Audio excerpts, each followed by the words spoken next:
नमस्कार दोस्तों, जिन फूलों की खुशबू सूंघने में हमें बड़ा अच्छा लगता है, क्या आपको पता है उनके कई गलत प्रभाव भी है हमारे जीवन में, जिसके बारे में हमें अभी तक पता तक नहीं है। तो आज की इस वीडियो में हम वही जानेंगे कि कौन सा फूल शुभ होता है और कौन सा अशुभ होता है। तो चलिए शुरू करते हैं। 1. फूलों के शकुन अपशकुन देखने मात्र से खुश कर देते हैं। फूलों का आदान प्रदान अच्छे भाग्य का परिचायक है और बहुत पुराने जमाने से फूलों को देने का रिवाज सौभाग्यपूर्ण माना जाता रहा है। लेकिन बहुत से लोग ये विश्वास करते हैं कि बेमौसम के फूल अशुभ होते हैं और इन्हें घर में नहीं लाना चाहिए। यानी जो फूल गर्मी के मौसम में खिलते हों और खिल जाएं सर्दी के मौसम में, तो उनके संपर्क में आना दुर्भाग्यशाली होता है। किसी बीमार को फूल देते समय इस बात को याद रखना चाहिए कि ऐसे ही रंग के फूल दिए जाएं जो अधिकांश दुनिया में शुभ माने जाते हैं। सफेद रंग के फूल बीमार आदमी के लिए वर्जित हैं, जबकि लाल खास तौर से जीवंत होते हैं और सहज रूप से स्वीकार योग्य भी। 2 अलग अलग तरह के फूलों का गुच्छा किसी अस्पताल में पड़े बीमार को नहीं देना चाहिए। बैंगनी रंग का फूल देने वाले के लिए एक सम्मान अर्जित करता है। पीला और नारंगी रंग सूर्य के रंग माने जाते हैं, इसलिए किसी को भी प्रसन्न कर सकते हैं, चाहे वो स्वस्थ हो या बीमार। किसी बीमार आदमी के बिस्तरे पर फूलों को रखना नहीं चाहिए और किसी कब्र से फूल उठाकर फेंकना नहीं चाहिए, नहीं तो जहां फूल गिरता है वो स्थान प्रेतों का निवास बन जाता है। इन उदासी पैदा करने वाले अंधविश्वासों को एक जर्मन विश्वास थोड़ा हास्यप्रद मानता है। इन लोगों का मानना है कि रात के समय एक फूल साथ ले जाना चाहिए और शराब पीने के बाद उससे अपने होंठ पोंछने चाहिए, फिर फूल अपने प्रेमी को दे देना चाहिए। ऐसा करने से प्रेम अमर हो जाता है। एक गंभीर मान्यता यह है कि पूरे चांद के समय बोए गए फूल जब खिलते हैं तो शुभ होते हैं और पूरे बाग में सौभाग्य लाते हैं। एक सामान्य धारणा के अनुसार उस महीने में खिलने वाले फूल जिसमें कोई पैदा हुआ तो उसके लिए भाग्यशाली होते हैं। इंग्लैंड में ये धारणा है कि जो फूल आपकी कल्पना में आए और उसकी सुगंध आप महसूस कर सकें तो यह मृत्यु का संकेत है। 2. गुलाब फूलों के शकुन अपशकुन ऐसा माना जाता है कि यदि किसी के हाथ में गुलाब हो और उसकी सारी पत्तियां झड़ जाएं, केवल डंठल बची रहे, तो वह व्यक्ति जल्दी ही मर जाएगा। ऐसा भी कहा जाता है कि गुलाब की पत्तियों को जमीन पर बिखेरना अशुभ है। यदि गुलाब पतझड़ के मौसम में खिले तो निश्चय ही किसी बड़े संकट की संभावना मानी जानी चाहिए। आधुनिक काल से बहुत सी धारणा गुलाब के संदर्भ में लोगों से मिलती आ रही है, जो ये विश्वास करते थे कि गुलाब मृत व्यक्ति को बुरी आत्माओं से बचा सकता है, इसलिए वो मकबरों को इन फूलों से सजाते थे। गुलाब के विषय में सभी धारणाएं संकट काल की नहीं हैं, बल्कि युवतियां इन फूलों का इस्तेमाल प्रेम की अभिव्यक्ति के लिए भी करती हैं। 3. गेंदे के फूल के शकुन अपशकुन सुनहरे रंग के ये खूबसूरत फूल व्यक्ति को शराब की बोतल तक पहुंचाने की शक्ति रखते हैं।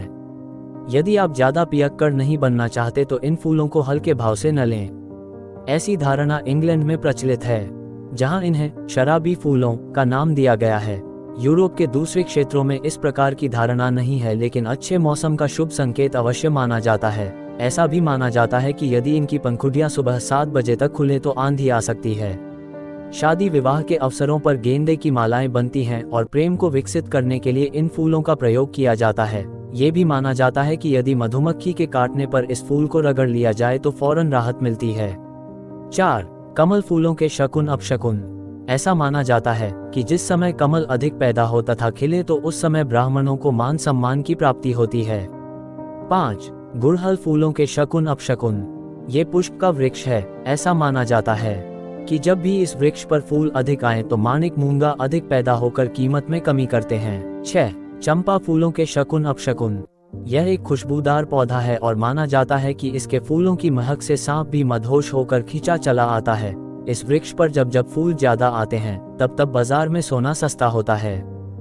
7. डेफोडिल फूलों के शकुन अपशकुन यह एक फूल है और ऐसा माना जाता है कि वसंत के मौसम में पहला डेफोडिल प्राप्त करना बहुत शुभ होता है और यह भी विश्वास किया जाता है कि जिसको पहला डेफोडिल मिलेगा उसको आने वाले 12 महीनों में सोना अधिक मिलेगा और चांदी कम। ये भी कहा जाता है कि घर में कभी अकेला डेफोडिल लेकर नहीं घुसना चाहिए, नहीं तो कोई न कोई संकट आएगा। 8. गुलबहार गुलबहार एक ऐसा फूल है कि छोटी लड़कियां इसकी एक एक पत्ती को तोड़कर ये शब्द दोहराती हैं, वो मुझे प्रेम करता है, वो मुझे प्रेम नहीं करता है। वे ऐसा ये जानने के लिए करती हैं कि उनका प्रेमी सच्चा है या नहीं। जबकि माली इन फूलों को बेकार का फूल मानते हैं, लेकिन ये बगीचों में पैदा हो जाते हैं। दरअसल ये अच्छे मौसम के संकेत होते हैं और जब इनकी पंखुड़ियां बंद हो जाती हैं तो समझ लेना चाहिए कि खराब मौसम आ रहा है। 9. कर्णफूल यूरोप के ग्रामीण क्षेत्रों में कर्णफूल प्रेम का संकेत माना जाता है और लोकगीतों में इसकी चर्चा होती है। यदि कोई अविवाहित लड़की इसका एक फूल उठाकर फूंक से इसकी पत्तियों को उड़ाती है तो जितनी बार सारी पंखुड़ियों को उड़ाने में उसे फूंक मारनी पड़ती है। ये माना जाता है कि उतने ही साल उसके वर मिलने में लगेंगे। 10. नीलक। नीलक एक तंद्रा पैदा करने वाला फूल है और इसे अशुभ माना जाता है। सफेद रंग का नीलक विशेष तौर से अशुभ होता है और इसे घर में नहीं ले जाना चाहिए। अस्पताल में तो इसे ले जाना बिल्कुल मना है। सफेद, बैंगनी और लाल रंग के नीलक को भी संदेह की दृष्टि से देखा जाता है, लेकिन यदि किसी को 5 पंखुड़ियों वाला नीलक मिले तो उसके लिए शुभ होता है। 11. लिली। लिली हमेशा कौमार्य का पर्याय माना जाता है। कहा जाता है कि वह लिली के समान पवित्र है। बहुत से देशों में ऐसा विश्वास किया जाता है कि लिली की पत्तियों को तोड़ना अशुभ होता है। विशेष तौर पर किसी पुरुष के लिए ऐसा करने से उसके परिवार की महिला सदस्यों की पवित्रता पर आंच आ सकती है।